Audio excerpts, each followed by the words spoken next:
पालखी झाल्यानंतर दुसऱ्या दिवशी संध्याकाळी आम्ही ना रिसॉर्टला आलो होतो आणि जनरली आम्ही गावी जेव्हा रिसॉर्टला येतो ना तर दुपारच्या टायमिंगलाच येतो.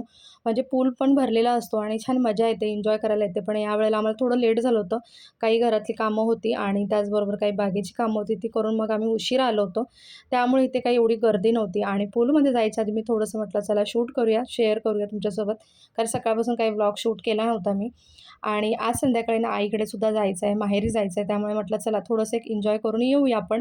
आणि मला ना पाण्यात जायचं नव्हतं, पण मुलं एकटीच होती आणि हे काय जायला तयार नव्हते. ते म्हणाले मी जाणार नाही म्हणून, तर तू जा.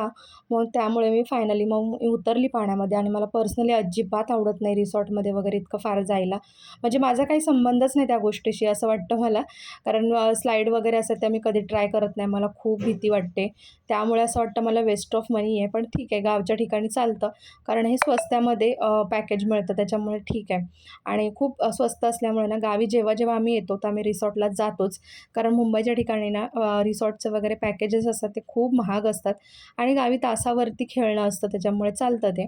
आणि हे दरवेळेचं आमचं ठरलेलं रूटीन आहे. तर मस्त आम्ही एन्जॉय केलं आणि माझा चुलत पुतण्या जो आहे तर तो सुद्धा आमच्यासोबत आला होता. आणि लोलोची बघा कशी मस्ती चाललेली होती ते मध्ये की असं कर तसं कर, पण तो काही यायला तयार नव्हता. 2 वेळा तो पाण्यात आला आणि 2 वेळा बाहेर गेला कपडे चेंज करून. मग त्याला बाहेरच थांबवले कारण त्याला थंडीसुद्धा लागत होती. संध्याकाळची वेळ असल्यामुळे ना थोडासा गारवा हवेत जाणवत होता आणि आम्ही इतकं खेळलो, इतकी मजा केली. त्यानंतर मस्त असे गरमागरम भजी जे आहेत तिकडे मिळतात, ते सुद्धा आम्ही छान असे एन्जॉय केले.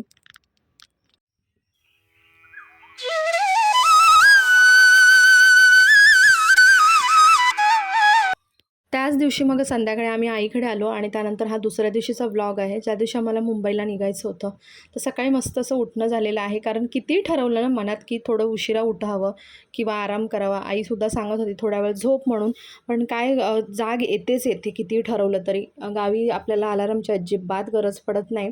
मुंबईच्या ठिकाणी आपल्याला अलार्मशिवाय जाग येत नाही, पण इकडे ना अलार्मची काही गरज पडत नाही. आपोआपच सकाळी जाग येते. आणि गावी गेलं की माझं एकच रुटीन ठरलेलं असतं की उठल्या उठल्या पहिलं चुलीजवळ बसणं. कारण सकाळी लवकर उठणं होतं त्यामुळे ना थोडासा हवेत गारवा असतो आणि चुलीजवळ बसलं की मस्त असं वाटतं.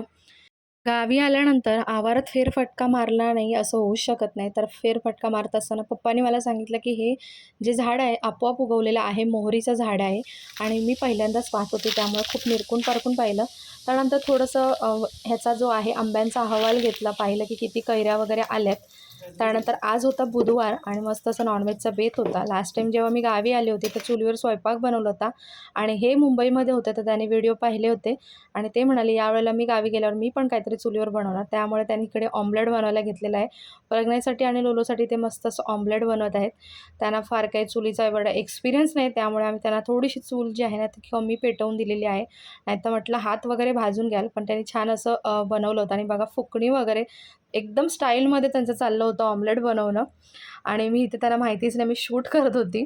त्यानंतर मस्त असं आज नॉनव्हेजचा बेत होता त्यामुळे आईच्या हातचं त्यांना मटण खायचं होतं. आम्ही सकाळीच जाऊन बाजारात मटण आणलं होतं आणि मस्त असं चुलीवरती ना आई बनवत होती मटण. मला काही मटण वगैरे इतकं फार बनवता येत नाही कारण मी पर्सनली चिकन मटण खात नाही. त्यामुळे मला त्याचा काही एवढा अंदाजा येत नाही. मच्छी वगैरे मी बनवू शकते कारण मी ती खाते म्हणून. आणि मस्त इथे ना चुलीवरती आईने कुकर लावला आणि छान फोडणी दिली.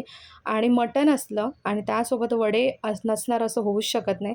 तर इथे आईने मस्त वडेसुद्धा बनवायला घेतलेले आहेत. आणि बघा गावच्या ठिकाणी ना राहण्याचा खूप फायदा होतो. भेंडीच्या पानावरती आई वडे बनवत आहे. खूप सुंदर असे वडे झाले होते, खूप टेस्टी झाले होते. मी काय पुढे शूट केलं नाही कारण ते इतकं चांगला स्वयंपाक सगळा झाला होता ना. आणि माझ्यासाठी मस्त असे प्रॉन्स बनवले होते. त्यामुळे मी काही शूट करण्याच्या भानगडीत पडली नाही, मस्त असं ते एन्जॉय केलं आम्ही. आणि गावी आल्यानंतर ना मनसोक्त आनंद घ्यायचा. आम्ही आज जाणार होतो मुंबईला दुपारच्या ट्रेननी, पण आमचं तिकीट काही कन्फर्म झालं नाही. त्यामुळे आजचं पोस्टपोन करून उद्या आम्ही बसनी जाणार आहोत. त्यामुळे इथे थोड्याशा बिया वगैरे ज्या आहेत तर त्या भाजायला घेतल्या होत्या संध्याकाळी. आणि मग दुसऱ्या दिवशी आमची निघण्याची तयारी. तुम्ही बघू शकता इथं रिक्षा वगैरे आला होता आणि मग बसनीच निघणार होतो.